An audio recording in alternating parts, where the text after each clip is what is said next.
Sometimes the answers to life's most pressing questions can feel unclear, even when we are trying to listen to the Spirit and do what God is telling us to do. I experienced this the most when I was chronically depressed. I didn't feel anything. I didn't feel like I was hearing anything. I had a hard time trusting my intuition and was pretty much just going off of what I was taught was right, was wrong. But the clarity that I feel like I have now, and I still think I have a long way to go, is so much better than it was when I was depressed. I think there are so many things that can interfere with our intuition in this world we live in, and those are some of the things we're going to talk about today, what they are and what we can do about it. Yes, welcome everybody. Welcome. Good to be here. So the first thing we're going to talk about today is how these interferences in our current world environment that have not been the case in previous generations, such as EMF interference, electronic frequency. We are electronic beings. We're electric. We function on electricity. And so when you have all of these Bluetooth, internet, phones, all these things, they do interfere with the body and then, of course, the spirit's ability to receive signals from a higher power. There's two different ways to look at this, and we're going to address both. One is from a physical perspective, and one is from a spiritual. But they're both important because we are connected.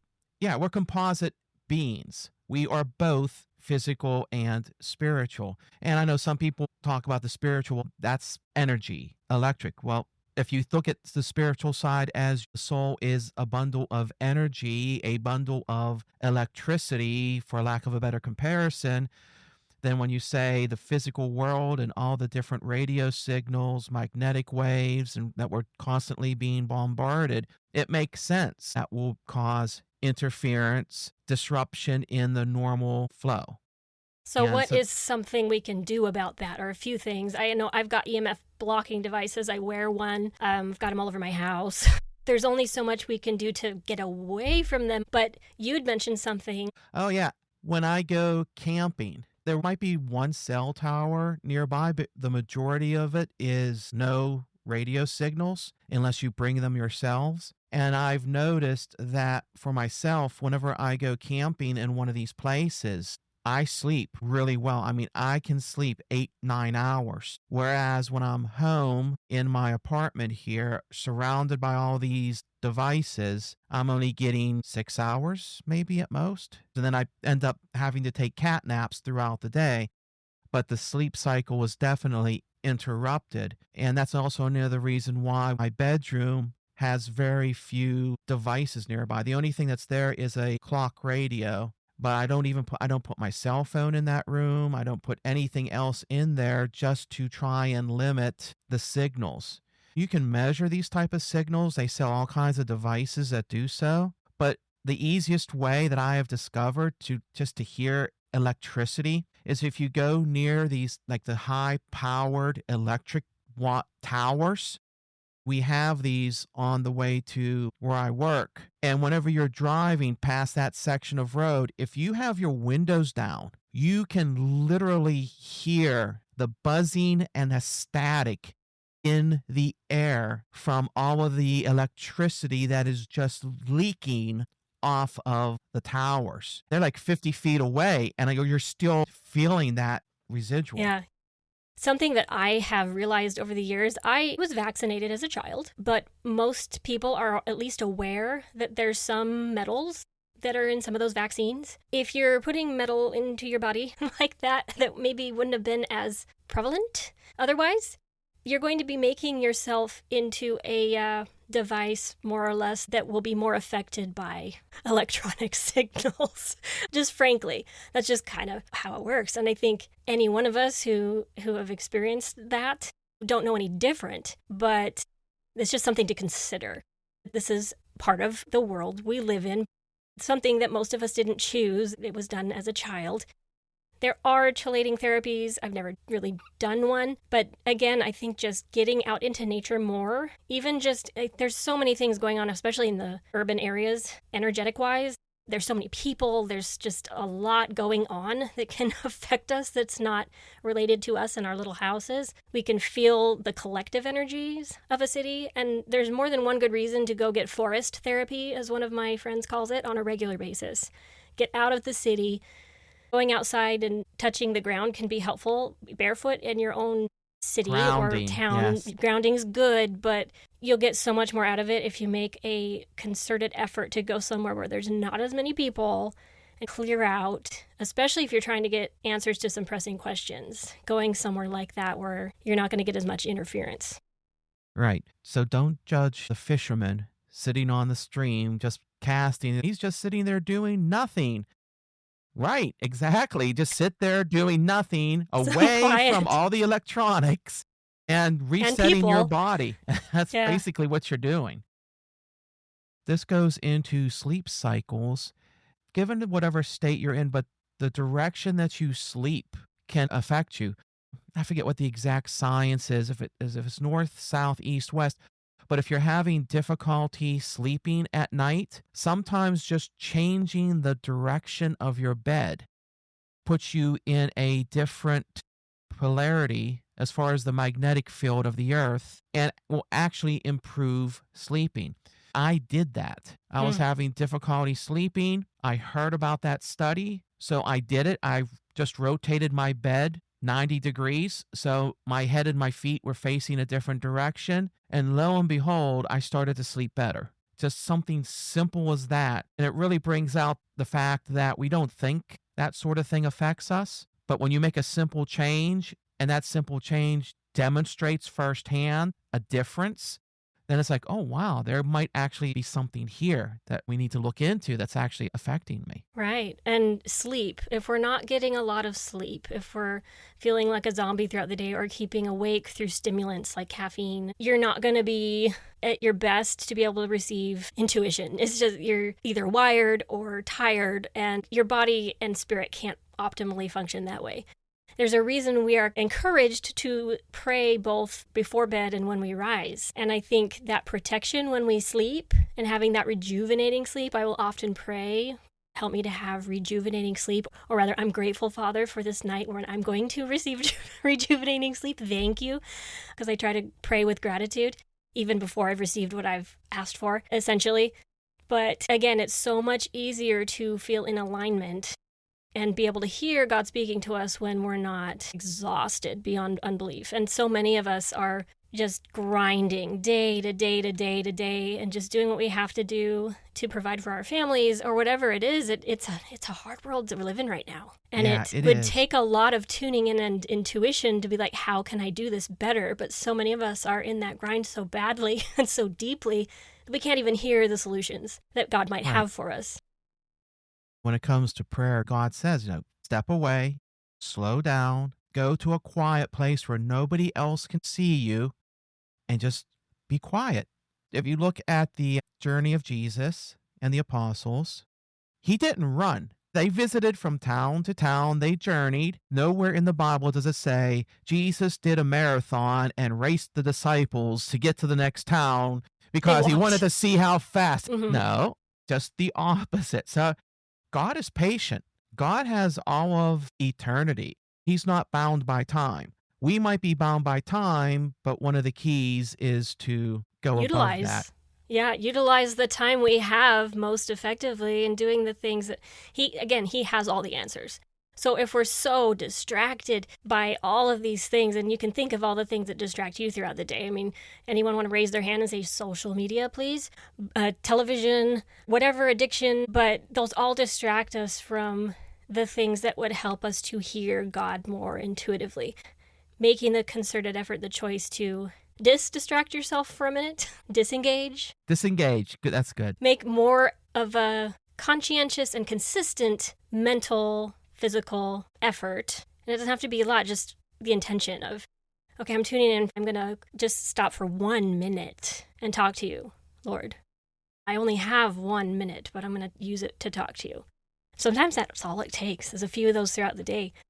So with that said, fight or flight. And I have been told by one of my mentors recently that I am pretty much in a perpetual state of fight and flight. And I'm like, yeah, I can see that. It's, I think, how a lot of people operate. But especially someone who likes to go like I do and get things done and make goals and then really pushing for those goals, doing these podcasts, it can be exhausting. And being a mom, and you get yourself in this constant state of, I have to do all these things or I'm going to die or I'm going to fail or I'm going to fall behind. And so you're constantly running, emotionally, of course. I mean, physically too. But you can't feel the spirit when you're constantly in that fight or flight. And so my mentor suggested, and I think this is so good, he asked me, are you on the right path right now? And I was like, no, I don't know. And he said, ask the Lord to put you in a parasympathetic state so you can rest and repair. And so I did. I said, in the name of Jesus Christ, please put me in a parasympathetic state. And then he says, now ask again, are you on the right path? And I asked again, am I on the right path? And I got a solid yes. Okay, cool. But when you find yourself going, yeah, no, I don't know. There's usually some interference in there that's keeping you from getting that clear answer, right?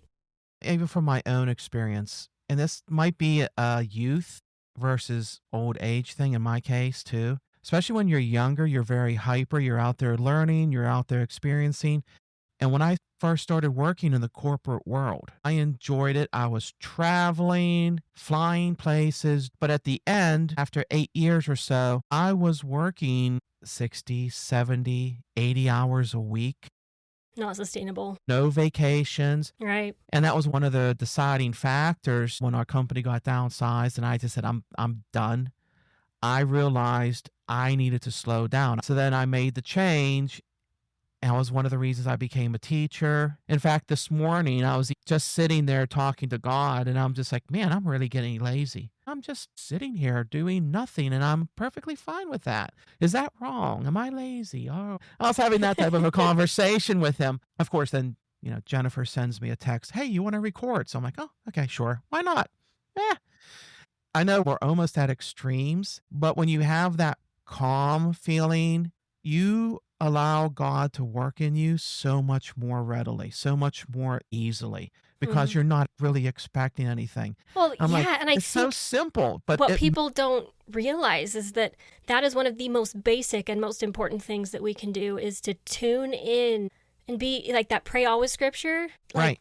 For real, be tuned in so that when God says stop or slow down, really it means to stop or slow down. But I have this deadline, stop or slow down. Or speed it up, you gotta go. Okay, I'll go. You'll be where you need to be, when you need to be there, and doing the things you need to do if you tune in to where you're supposed to be, how fast you're supposed to do it, when to stop. And because so many people, they just ignore that stop sign. And they keep going, and then they end up getting sick. Or we talked about that with Sarah in a previous podcast, why am I so sick? It's true. You will waste time if you don't listen to God's timing for you. He's trying to help you. Here's another little secret that I think people don't realize. How often we say we feel that time is speeding up. There are instances where time speeds up and everyone's like, oh, God is speeding things up. He's speeding things up. Well, God can do the opposite. God can slow things down. And I've had that happen to me before where I've had to have something done and I'm like, well, I only have an hour. That's not nearly enough time to do what I'm doing. I just say, God, I need more time. So I'll just sit there and work, not even look at a clock. And then when I get done, I'll look over and realize, wow, it's only been an hour? It should have been 3 or 4. So literally, time slows down. And if you want to take advantage of that, that's another thing to tune into. There's been times when I've been in a meeting that I really thought was boring, and I go, God, speed this up. Just accelerate this. Let me jump to the end, please.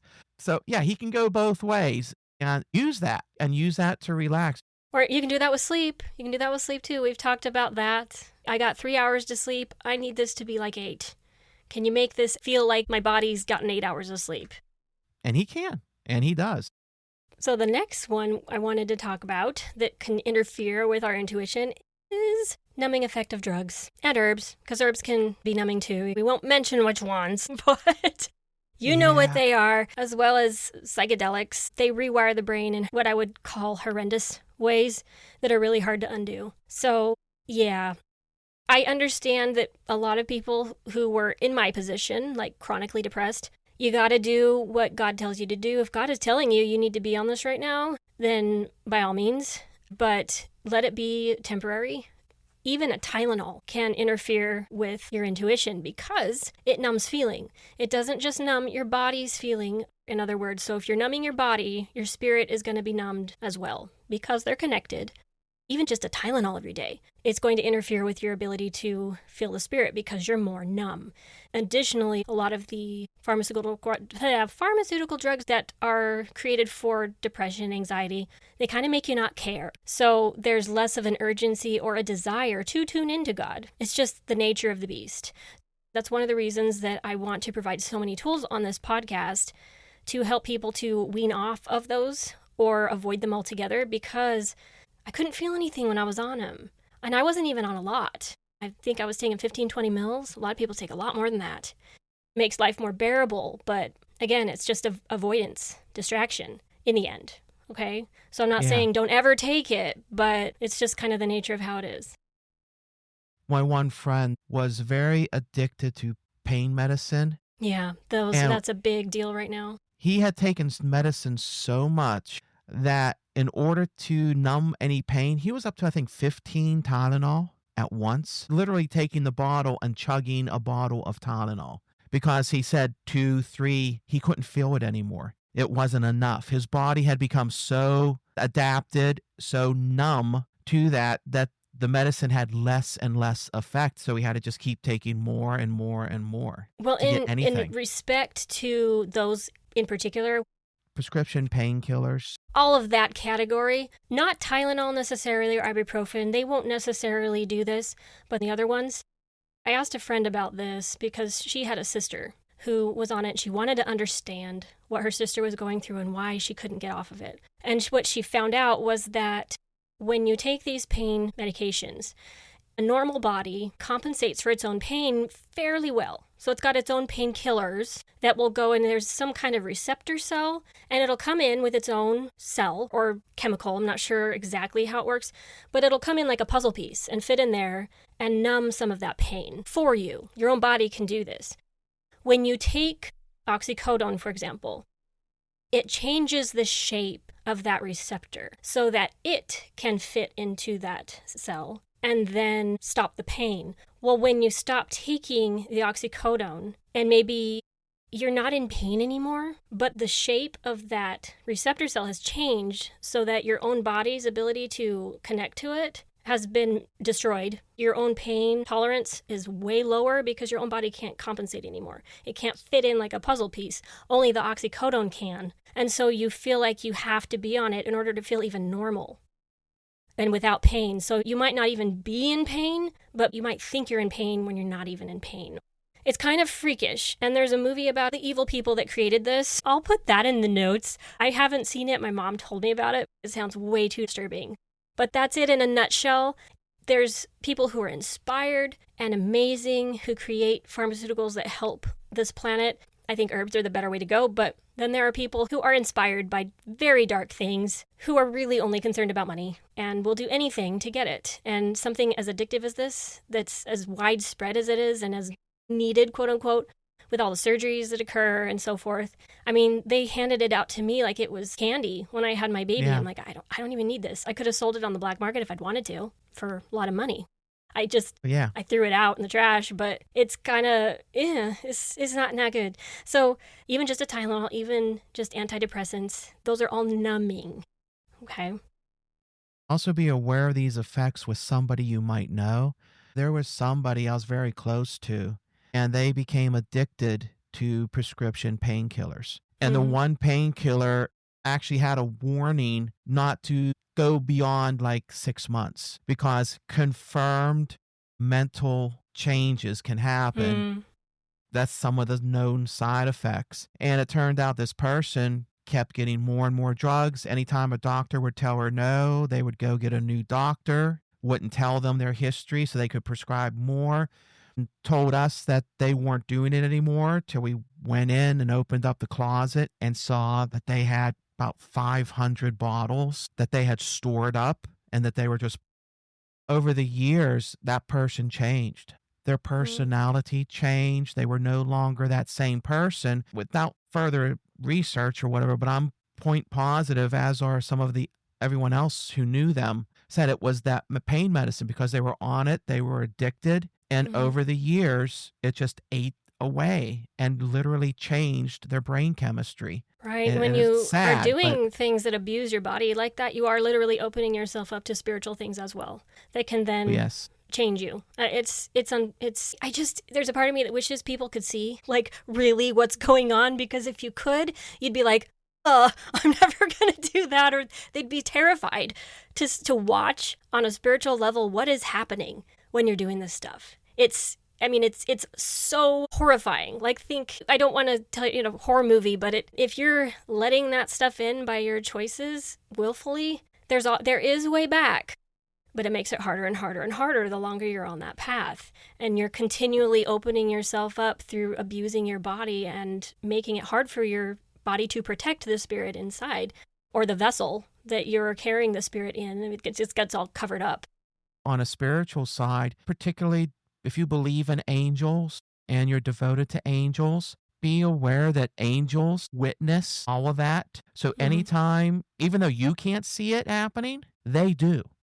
There was one saint, their angel came to them, and they said their angel literally could not approach. They had their hand over their mouth and nose, and the angel looked at them and said, "You smell so horrible." That was the sin. Interesting. Like a spiritual sense. And then she said, that's how I understood what I did was so wrong. And of course, then she went and fixed it. But seeing her angel in that state. I still love you. Still love you. Even it's if you still my stink. job. Imagine go changing a baby's diapers. You might not like the smell, but you're still going to do what you have to do. Just be aware that they don't like it. We'll all see the clarity of the good and the bad and the ugly someday, and that's why there's an atonement and a loving God and Jesus Christ. They love us so much, and this is all for learning and growth. But let's get out of these spaces where we're blurred and unclear faster so that we can get on with better things and to have a more joyful life. That's why we're here. I wanted to quickly talk about how sometimes I felt like I thought I knew what I was going to do, and I felt generally pretty good about it, and I start down this path, right? I'm going to use the example of my second husband. I felt like I was supposed to marry this guy and didn't ask too many questions. I asked a few vague ones because I really wanted to marry him, and I was like, cool, I'll marry him. And I'm not sure if things changed or if it was never a good idea to begin with, but ultimately it ended up not being a good thing. He was not a good spouse to me. It ended very quickly. And I think what happens sometimes is that God will see us going down a path and he's going, oh, shoot, she thinks that she's listening to me. She thinks that's me that told her to do that. And he'll call a powwow of my angels, or angels in general, be like, guys, she really has good intentions, but we got to stop her. She thinks that she's listening to me. And clearly, we know that this is not going to be good. We don't want her to end up 20 years down the road married to this guy. So I really think that there were angels who intervened, who made sure that that marriage did not last. And was I happy about it at the time? No, I was devastated. But I'm really glad it ended as fast as it did. And I think that the Lord will intervene for us when we're going down a path that we thought was good. But he's like, honey, no, stop. Because he knows we're trying. And then there's the other hand where sometimes we willfully or go, la, la, la, la, la, I don't hear you. I don't want to ask. I'm just going to do what I want. And we start going somewhere. I would say 100% of those cases, he will let us go down that path and suffer the consequences for the sake of learning and growth with a hand outstretched like, you ready now? You ready now? You ready to come back now? Anytime. But the farther we go down that path, the harder and harder and harder it is to hear. It's like we're getting farther and farther away. When he's willing, he's right there, and we can be as close as we'll let him at any given time. Like we're ready to turn around, come back, he'll be right there.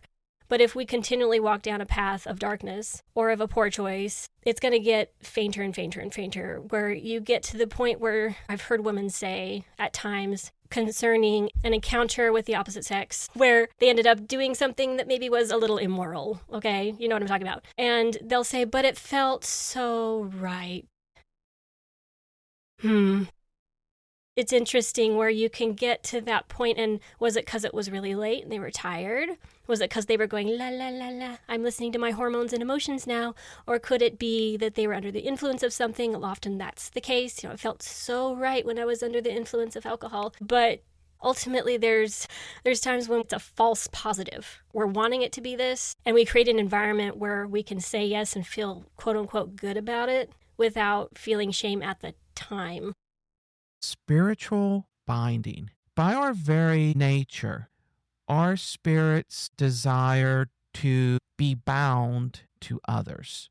The more you search out somebody, the closer you are, the more your soul binds to their soul, which is why if you're moving closer and closer to God, your soul binds more and more to God. The more you bind to Him, the easier and easier it becomes to listen to Him, to hear Him, and to do what He wants you to do. And the more you bind yourself otherwise, I'm going to just say, if you bind yourself to evil, or you don't want to bind yourself to God, you move away from God, you start cutting those bindings. And the same holds true when it comes to people. And this is something I don't think people understand. Like if two people perform an act that they shouldn't, they are still binding their souls. That act, even though you're using the physical body to perform the act, because a lot of people say, oh, it was just physical, there was nothing spiritual. Actually, there is. So, the sexual act is a ritual. Yes. It's not just a physical ritual, it's a spiritual ritual as well. Right. And anytime you do that, you are binding yourself to that other individual. In terms of pornography, if you are watching that, just through the act of watching it, you are binding your soul to the people that you're watching, and vice versa. We're so interconnected on a spiritual level, and you have to be aware of that. And that's what makes it easier or harder, because the more you move away from center or move away from the good, that then becomes your new normal, and you start to struggle and have difficulties. And sometimes people don't even recognize it for a while because they're quote unquote happy in that lifestyle, but I don't know that I've ever seen it not catch up to someone eventually. It always does. And this is the other part of this. There's only two forces. You have God and you have Satan. And you must understand, Satan, of his own free will, chose to rebuke God. Basically, he told God, I don't want anything that you offer. That's why if you are rejecting God, moving away from God, people grow closer to Satan because they're more in line with his viewpoint. And that does not mean you're a bad person. Right. You just have to realize that because he is very deceptive. And the person that's easiest to deceive is yourself. Ooh, I should quote that. The person who's easiest to deceive is yourself. Wow. I don't think I've ever heard that, but that rings very true. My whole body's like, yeah. Wow. That's what I tell my friends. Satan still keeps attacking. And it's like, it's in the Bible. God has already said he loses. Why does he keep doing this? Because he is the ultimate deceiver. Even though he knows he is going to lose, he has convinced himself that he is going to win, that he has a chance. You're telling me there's a chance. Right. He has believed his own lie.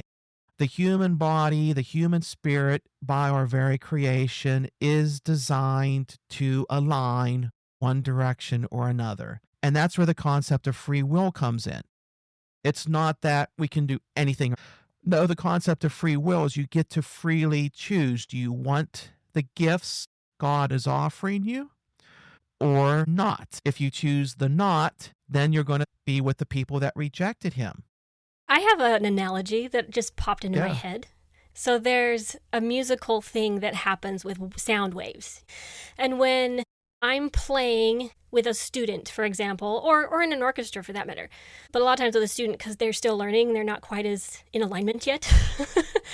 I'll be playing a chord, maybe I'm on a C and they're on an E, and you got that third, right? If you're playing it in tune, you get this beautiful hum. It's like this sound in the background that is a result of these two notes coming together and aligning beautifully. And it's creating the other notes of the triad, and it's just gorgeous. You can hear it come together, and it's like, oh, there it is. And when it's not in alignment and their wave isn't coming together well with your wave, you'll hear this, especially musicians, you can tell like a good group from a bad group. It's in the feeling, it's in the cohesiveness, it's in that balance. And music has power behind it, and it can be used for good or for evil. But when you're using it for good, and you have that alignment, it transcends. There's something about that vibration that is so healing to the body and spirit. But when it's out of alignment, it's really hard to listen to. It's just like, And that's like you in alignment with God versus, no, I'm going to go my own way. And it's just not. He'll say, we'll keep practicing. Can you meet me where this will sound good together, please? But the true principle in just a very simple scientific musical term. Good analogy. For many years, I deceived myself. I thought I was doing the right thing. I had this false belief system. I still thank my guardian angel to this day. I'm like, I don't know how you put up with me in those years. Thanks for not giving up on me. I appreciate it. I really do. Because I did some really horrible things that at the time I thought was fine. I thought I was doing the right thing. I was justified, and it turns out I wasn't. Now that I'm back on the right path, now that I'm finding God hasn't stopped the lessons. I feel like a total idiot because every time I start to learn something, God's like, well, look at it this way. And he blows my mind. I mean, no matter how into God I become, no matter how much he teaches me, no matter how much I learn, he shows me how much I don't know. So I think the lesson to that is to don't think you're so smart that you stop listening. Like, I know enough. I've read the Bible, I've read the Book of Mormon, I know the doctrine forwards and backwards. Okay, I know some people who are so secularly smart that they stop listening to the Spirit. They know too much. So I think that's a dangerous place to be. Don't think you know so much that you don't need God no more. We all do. Right. Some people that, for instance, have learned Catholic catechism, they know it off by heart. They know the rules, the regulations, and they're like, I am not listening to anybody or anything else. Here's what's written. I'm going to follow this to the letter. I'm not going to deviate. Therefore, I am guaranteed to make it. When there's probably God is sending them people who might have information that he wants them to understand, but they're not even willing to listen. Yeah. Right. But you know what? That's okay, because maybe that's their role. And to be honest, I have learned a lot from listening to those people. But as far as from their perspective, this is why you don't judge. That might be their job. Stubborn, from my opinion, even coming onto this podcast. Some of my friends questioned, rightfully so, what am I doing with a Mormon? But that's part of my personality. And even my own family have said, you're like Sweden. You never take sides. You always try and hear everybody's opinions and try and find a middle ground for things. I accept that. That's part of my calling. That's part of my job.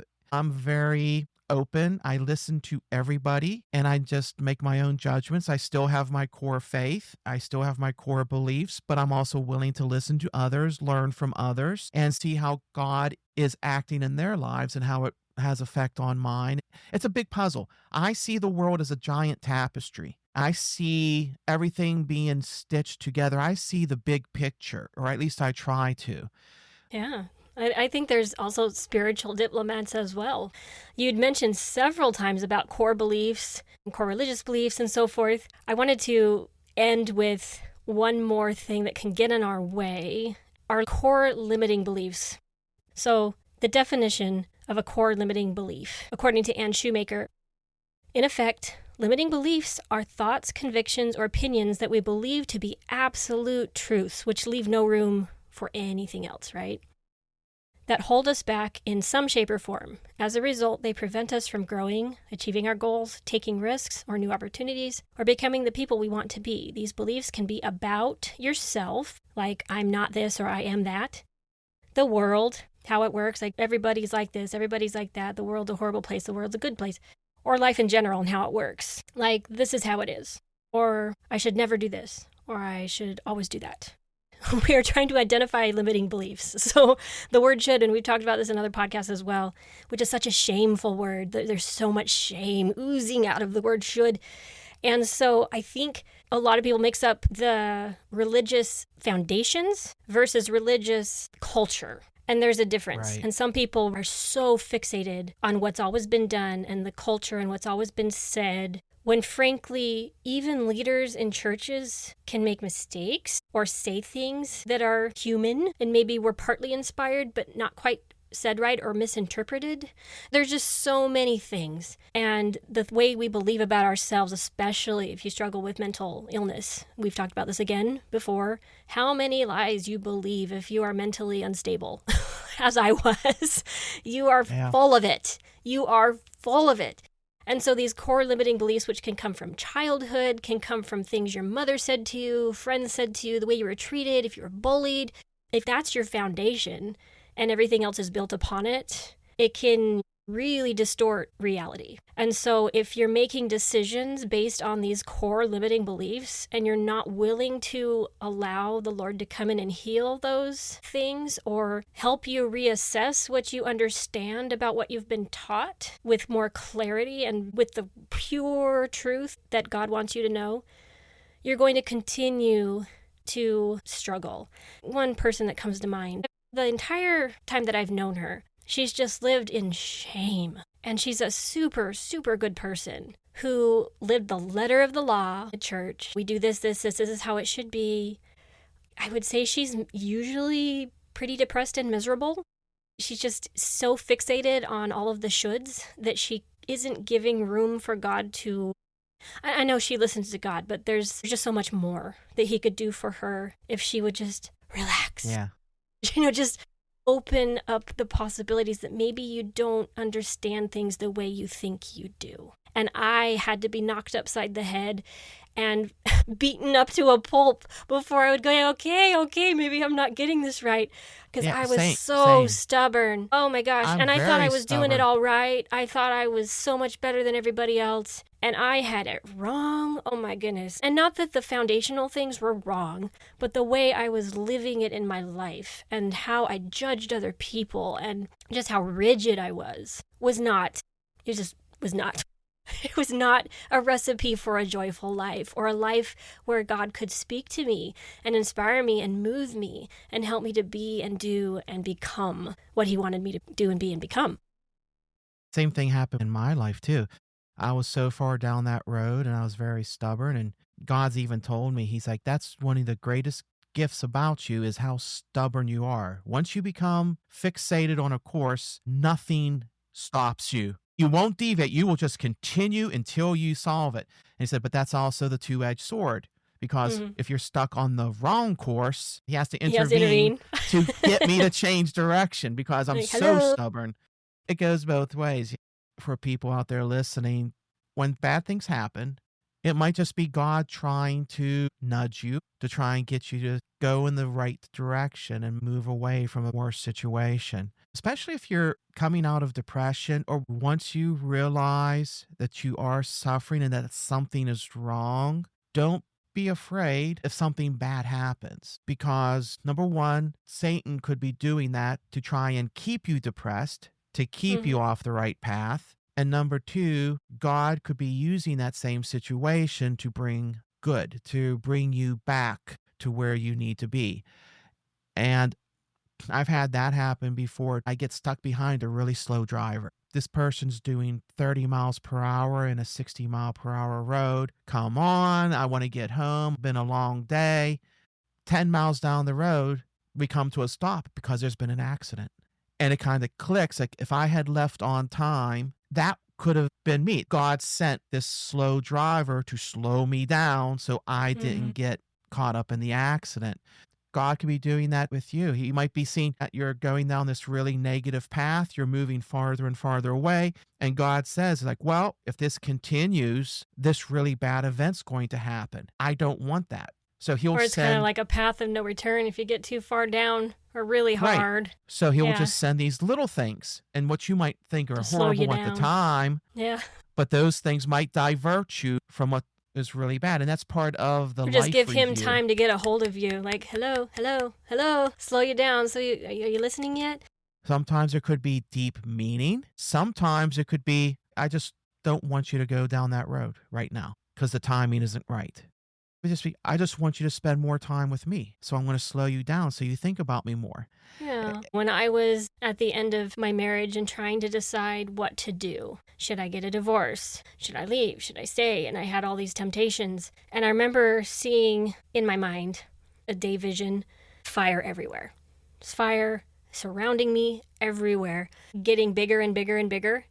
And there was a spot where I could see, you need to leave now. You need to go through that. There's space you can get out. But it was like closing, you know how fires do? Mm-hmm. Like, it's time to go, Jen. But I felt like God was purposefully putting fire in my way. It was hellfire too, but I felt like it was also being utilized by God to push me towards the only exit that was left. And I wasn't sure what that was. And I had to really dig deep to be like, where am I going? I don't want to run into the flames. But I feel like that is often what God will do, is he will basically close off every other option or make it undesirable so that there's like one way left. Go, honey. It's right there. Fire everywhere else except there's your out. But you need to move. You need to move now. It's closing. We all have our free will, but God created every single one of us for heaven. He created all of us to be loved by him. He wants that for all of us. No matter, again, what happens, you just got to align yourself back to God, trust in God. Again, don't be afraid to move forward. So there is another episode that I refer to fairly often, number 8, where I talk about different types of intuition. Different people hear the Spirit differently, getting more acquainted with yours, and realizing that God is talking to you all the time. You might just not understand what your language is yet. So that would be a good one to refer to or review. And I kind of wanted to end with this quote. I think it's really beautiful. It's talking about imbalance versus balance, but it was by Pedram Shojai. And I heard him in an interview. He says, our society is lazy. I think that's kind of a blanket statement, but in general, we're working like crazy and yet we're lazy about the things that actually matter, right? That's, I think, what he's trying to say. We have a weird relationship with sins and imbalance. I truly believe that esoteric Christianity is one of the most powerful paths to liberation, but I think that most people are swirling in the toilet bowl of middleman religion and being told what to think or what to believe or how to be, and having zero experience of the things that would actually transform them. And I thought that was pretty profound. I liked his toilet bowl analogy, but I do think that people who make these comments about, well, I don't want to be held down by all these rules or religion, it's just really constrictive. And I'm thinking, I don't feel that constriction. It's all in how you look at it. To me, it gives me a lot of freedom, but they're often the ones who are being controlled by the world around them, and they're not seeing it. Do you not see that you're doing what the world wants because you don't have something that's grounding you other than your own self, your own voice, and then everything else that's influencing you around you? Angels that are trying to talk to you, and demons and spirits and all of the other things. It's an imbalance. Yeah, it's an imbalance between the physical and the spiritual.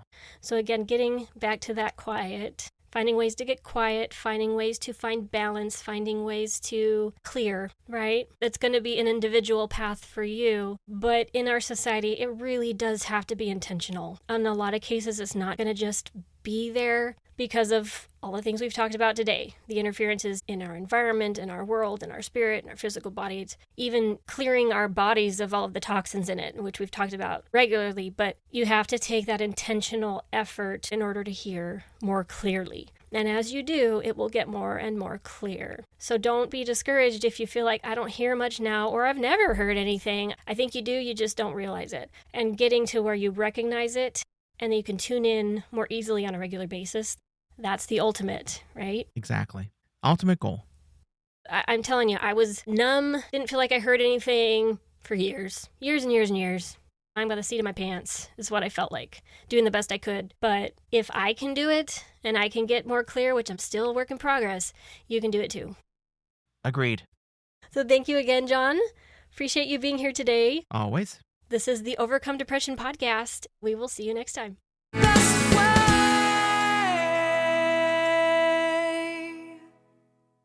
If you are new to this podcast, please go watch all of the hashtag introduction videos first, and then consider downloading the Overcome Depression workbook. Links in the description.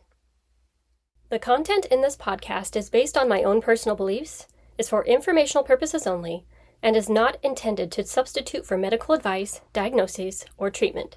Please refer to the full legal disclaimer in the description.